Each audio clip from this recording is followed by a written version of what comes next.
If you're a local business owner who's looking to get that extra advantage through search engine marketing, you've come to the right place. My name is Matt Post. I'm the co-founder of SEM Dynamics, and this is your morning cup of SEO.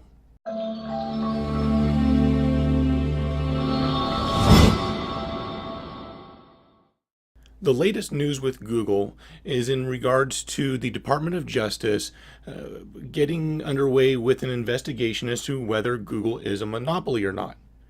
Now, yesterday, Spark Toro, they came out with a really great blog and covered the topic as to whether they believe Google is in fact a monopoly or whether or not, or what the data, what do the statistics say.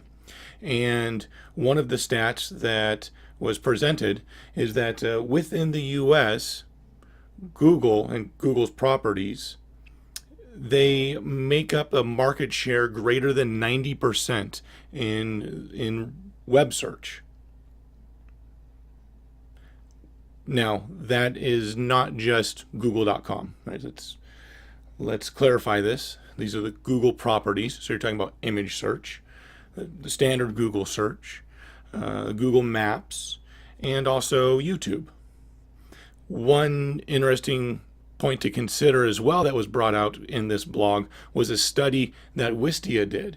And what they did is they looked at all of the video snippets that were displayed in Google results, and I shouldn't say all of the video snippets, but they gathered data on a huge chunk of searches, all right? And over 90% of the videos that were displayed on a Google result were directing users to YouTube. Consider that YouTube is a property of Google or Google's parent company. Either way, they're all part of the same larger entity. This may be problematic for Google, it may not. But I was thinking when I read this, well, now more than ever, should a local business be taking advantage of this?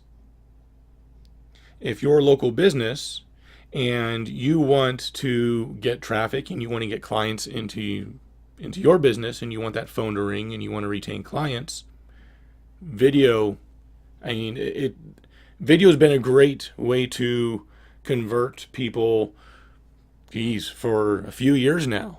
And seeing these statistics come out even drives that point further. Now, the lion's share of traffic through web search is conducted on Google's primary property, google.com. With that said, YouTube is the second largest search engine within the US right now. So, how do we optimize our videos for YouTube? How do you get them to show up higher on YouTube's results? And how can that translate into being a video snippet on a Google result? And if the concern that you may be having is that your videos won't turn into sales and they won't turn into acquisitions, there's a lot of data to the opposite. And in fact, one of our clients who is they're a workers' compensation law firm, the majority of their optimizations and a significant number of clients that they receive come through videos that they have produced and put out on YouTube. That's one of the actually top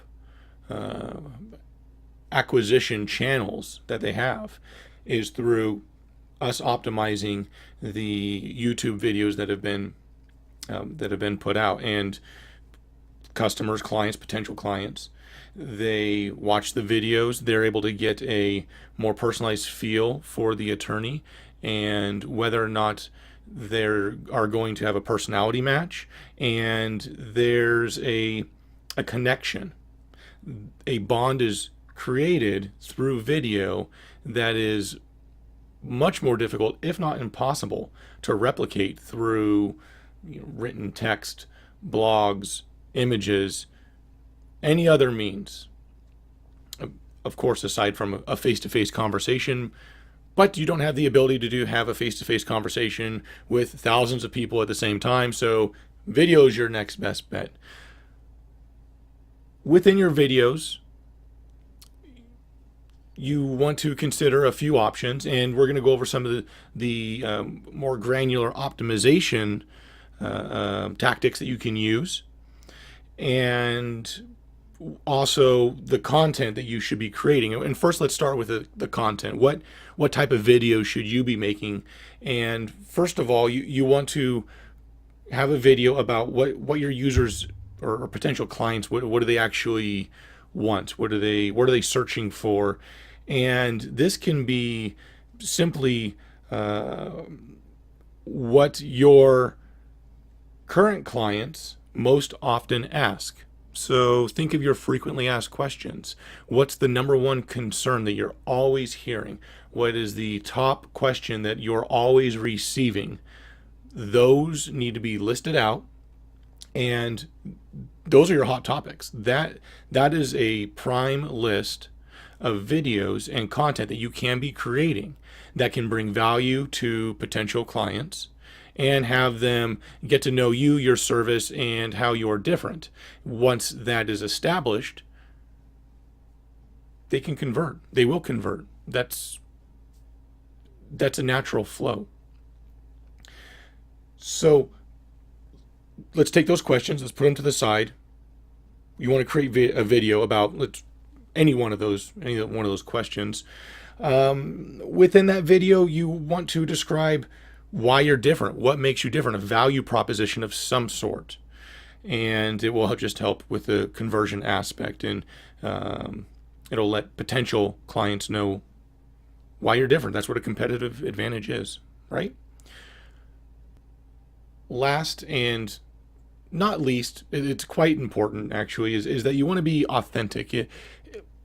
If you're marketing yourself and your business through YouTube and through videos, often you want to have a high level of authenticity in regards to how you present yourself. People want to know who they're doing business with. They want to get a feel for who you are. So YouTube, yes, you can have commercial, and when I say commercial, I don't mean professional commercial. I mean commercial as in commercial on TV. You can have that type of video, a promo piece and things of that sort. But really what you want to go for are the presentation. You want to go for a very authentic, come out and say, this is who I am. This is who I am as a business. This is how our business operates. This is who I am as an individual. And are we a match? Are we not a match? You're going to get some good conversions that way. This is why I'm good. This is why I'm the best. Cover the questions, cover the topic, be authentic in doing so. You want to come off as an actual real human and not a robot just spewing out the answer, right? That's going to convert much higher if you can be real with your potential customer. They'll appreciate it. So with that aside, we want to look at how we can actually optimize the videos that you're going to create. And the first thing we want to start with it's the title tags. We want to look at what do you want in your title tag. First of all, you want to have your keywords, because you know what your question is. You know what your primary content is going to be about, and therefore you should know the main keyword.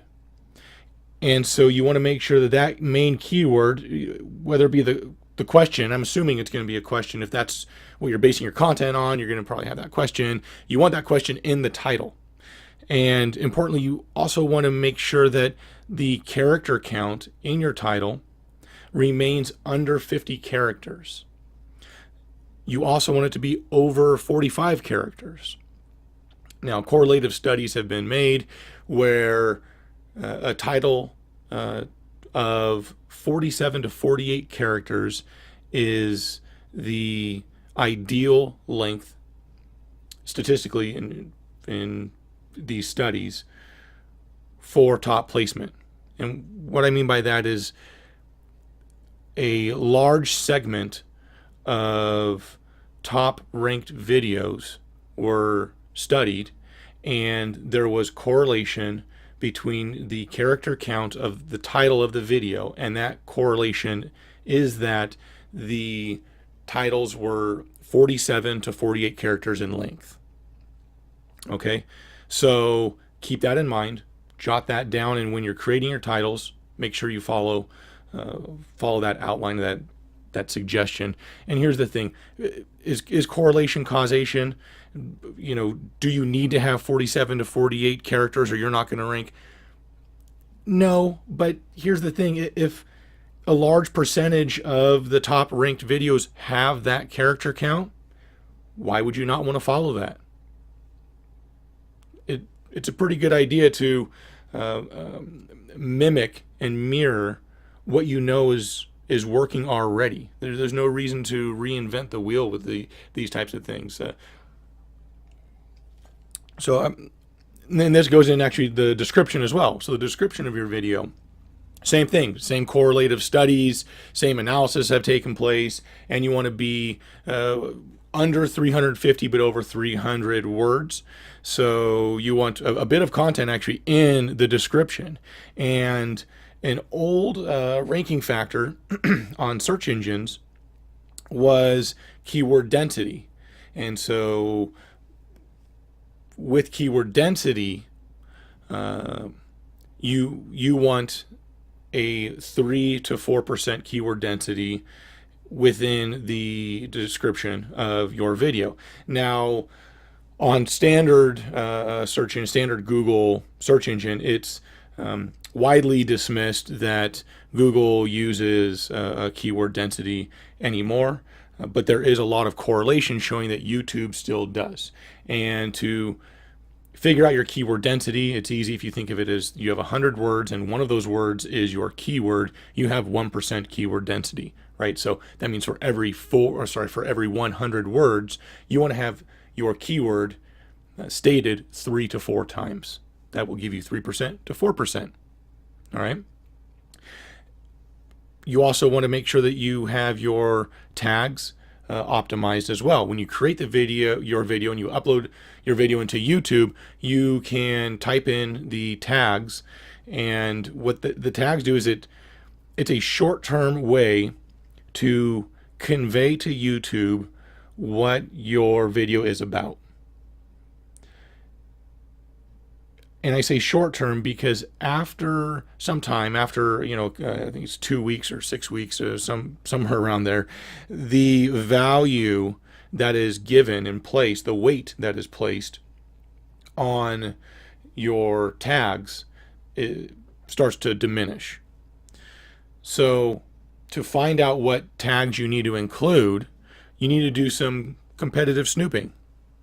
What you want to do is download a plugin, something like, I think TubeBuddy is one of the Chrome extensions that will allow you to do this. There's a number of other ones out there that will allow you to look at a YouTube video and it will display what tags are included within the description. If you scroll down the description, it'll show you the tags that video is using. So you want to do a search for like videos, competitive videos, and look at each video with this plugin or extension or whatnot, and take the tags and put them in an Excel spreadsheet and look for tags that are repeating or very similar and repeating amongst those that are top ranked. and use those same tags. Now, make sure that you're staying within the same neighborhood. And what I mean by that is you may find at some point there could be 2 or 3 videos that have very similar or maybe even exact keywords, but they don't exactly match with what the topic of your video is about. Don't feel that you have to use the keyword if it is not relevant to the topic that you're discussing. You want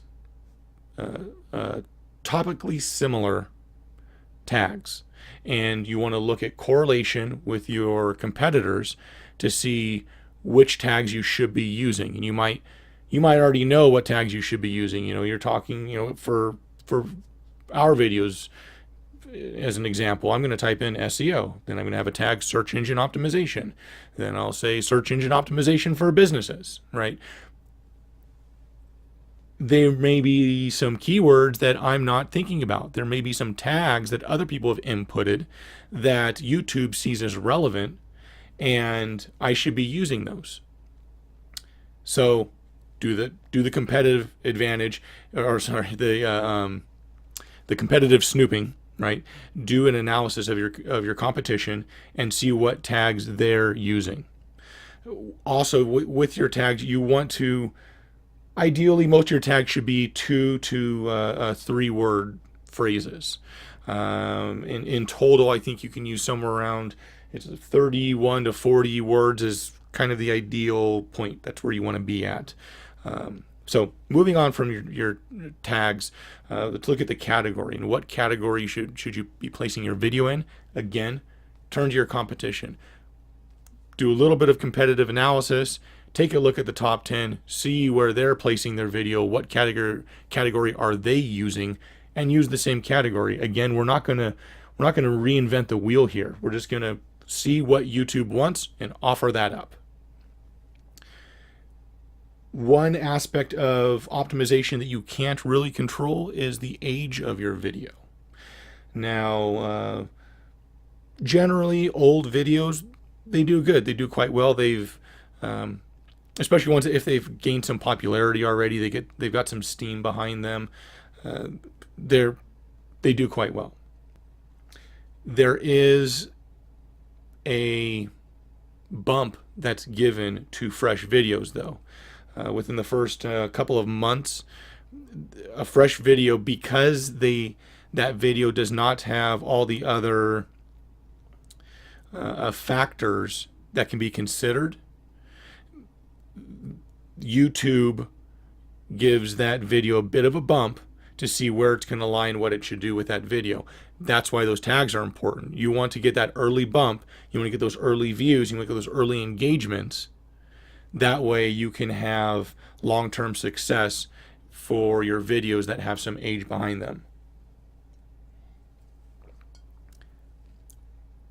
Now, you can put out a video and it can be the best video ever, but if people don't click on the video, it's not going to probably rank well. Also, it doesn't really matter because you're not going to get the traffic and you're not going to get the referrals, and the end result is going to be bad for you. So we want to make sure that you have a high click-through rate.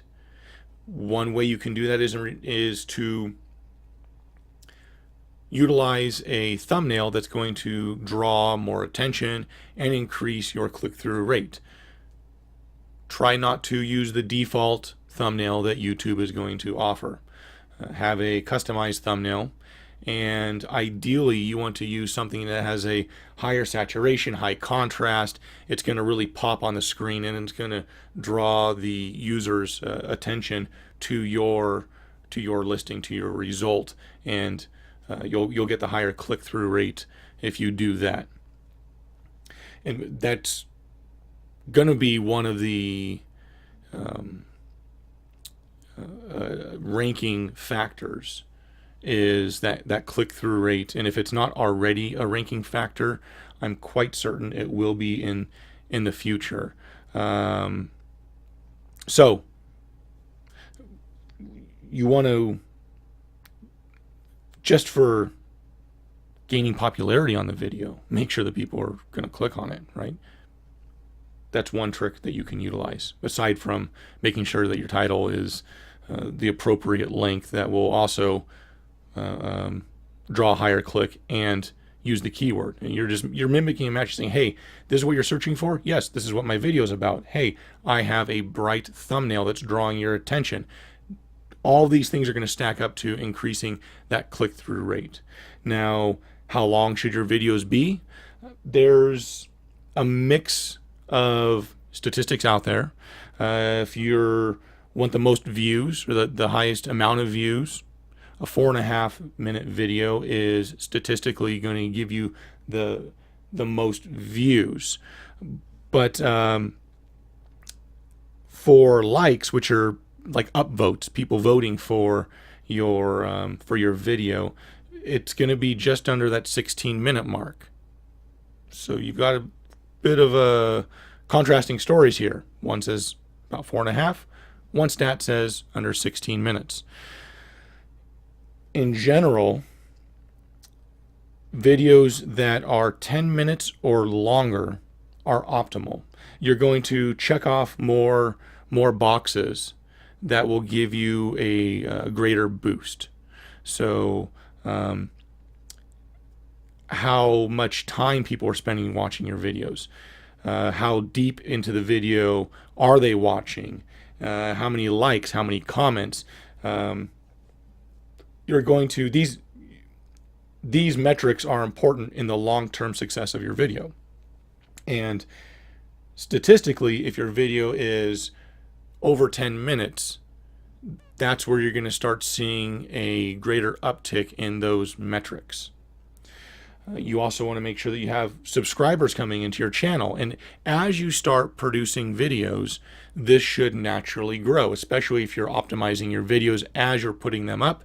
You will be seeing a uptick in people who subscribe. And subscribers to your channel are equivalent to votes of authority, if you will. So with a web page on Google search engine, authority is how many links, how authoritative the content is. There's all these other metrics that go into the authority of the content, the authority of the page. Now we're talking about the authority of your video. And the authority of your channel will directly affect the authority of your video. So the more authority your channel has, the more authoritative your videos are. And subscribers equate to authority.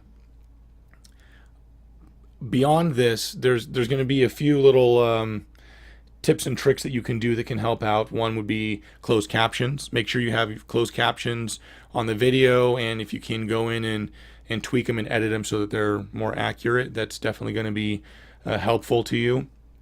Not just because really most people watch a video with closed captions on. It's actually a pretty decent percentage, but it will, or the closed captions will allow for those who are visually impaired to be able to take in the content and the message that you're presenting, and those who have hearing impairments as well. So, I mean, that is definitely an important factor that you want to take into consideration, especially if you have these videos embedded onto your website. You want to make sure that your website is and remains ADA compliant, and by having proper closed captions, you're doing this. If you are embedding these videos into a web page, you may want to consider transcribing the videos as well. So take the video and you're going to create it into text. If you want, you can use a company such as rev.com, and they do transcription services where you upload the video, the next day they're going to send you over the transcription file. And at that point, it's just about reading through it, double checking, and tweaking the transcription to be as accurate as it can be for the content of your video. There are a lot of SEOs who believe that links to your video and the number of times your video is embedded is relevant to the rankings of that video. There is some correlation to say that that's true. I don't know of a large enough study that is current to be able to state that yes, there is current correlation that shows that that's a ranking factor. It has been shown in the past, and so that may still be a ranking factor that you want to consider. Another tip would be to create within your channel, within your YouTube channel, create groups of videos or a series of videos. And within the groups or series, you want to create a playlist, and you can have a standard playlist or a series playlist. What this will do is it will automatically play the next video once the initial video is finished. This will increase the number of views on your videos.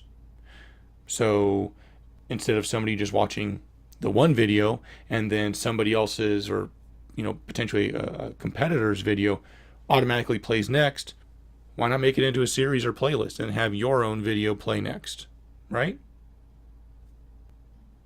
And that wraps up your morning cup of SEO. If the information that I've shared with you is helpful, be sure to give this a like and subscribe now so that we can be sure to inform you when a new podcast come out.